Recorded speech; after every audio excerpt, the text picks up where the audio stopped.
जे आता सांगत आहे तुम्हाला शांत दिसायला वाटून त्या शाळेबद्दल मी थोडीशी एक माझी आठवण तुम्हाला एक सांगत आहे. माझी शाळा हे शब्द मनाला खूप आपलेसे वाटणार आहे, कारण आई वडिलांनंतरचे संस्कार आणि ज्ञान आणि शिस्त मिळण्याचे एकमेव ठिकाण म्हणजे ही शाळा. या शाळेमुळे येथील शिक्षकांनी आमच्यासारख्या अनेक पिढ्यानपिढ्या घडवल्या आहेत.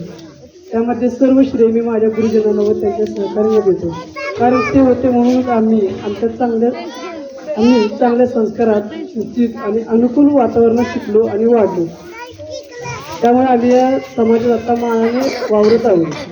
शाळेमध्ये शिक्षण हे अंगणवाडीपासून 10वीपर्यंत आहे.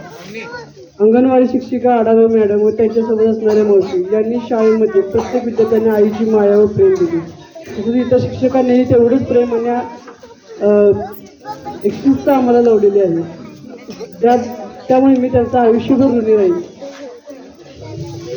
आयुष्याचा व शिक्षणाचा श्री गणेश हा त्यांच्या सानिध्यात झालेला आहे.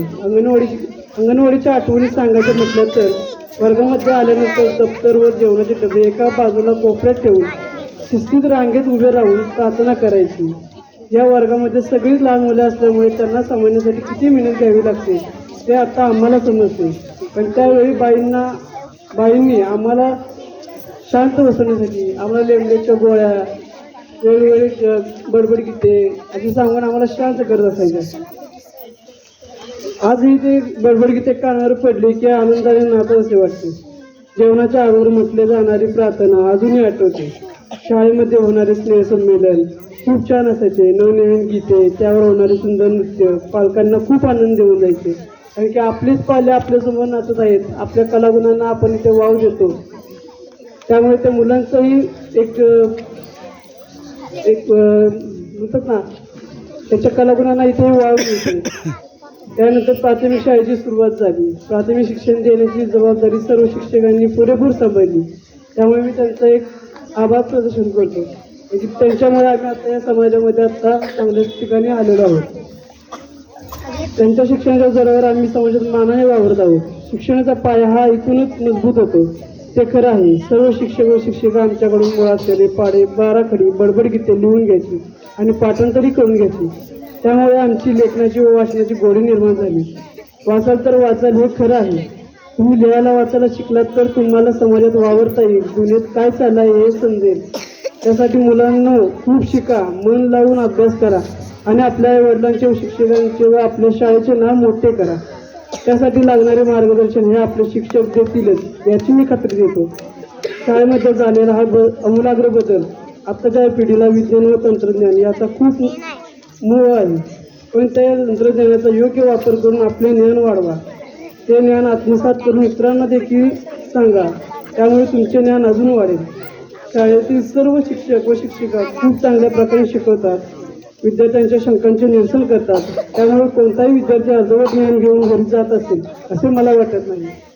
सर्व विद्यार्थ्यांनी शिक्षकांची विद्यार्थ्यांप्रती असणारे प्रेम खूप आहे. त्यामुळे ते विद्यार्थी नवनवीन गोष्टी कशा शिकता येतील याकडे त्यांचे लक्ष खूप असते.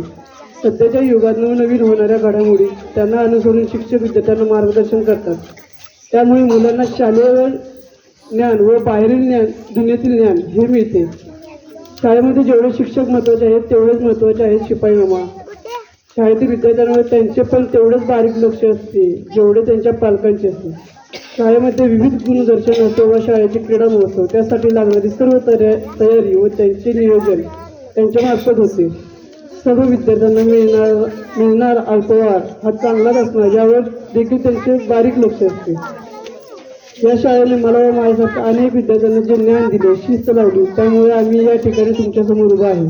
मला अभिमान आहे माझ्या शाळेचा, शिक्षकांचा व शिपाई होईल की त्यांनी सध्याच्या चढाओढीच्या युगात शिकण्याची ताकद व प्रेरणा आम्हाला दिली. त्या योग्य आम्हाला बनवले. असेच कार्य आपण करत राहा. अशा पिढ्या पुढे घडवत जा. शाळेतील सर्वांचे मी आभार मानतो. मुलांनो, शाळेतील शिक्षकांचा व मामांचा व आई वडिलांचा नेहमी आदर करा, कारण त्यांनी तुमच्या शिक्षणासाठी जी मेहनत घेतलेली आहे त्याचे ऋण आपण कधीच फेडू शकणार नाही. एवढे बोलून मी माझे भाषण संपवतो. जय हिंद, जय महाराष्ट्र.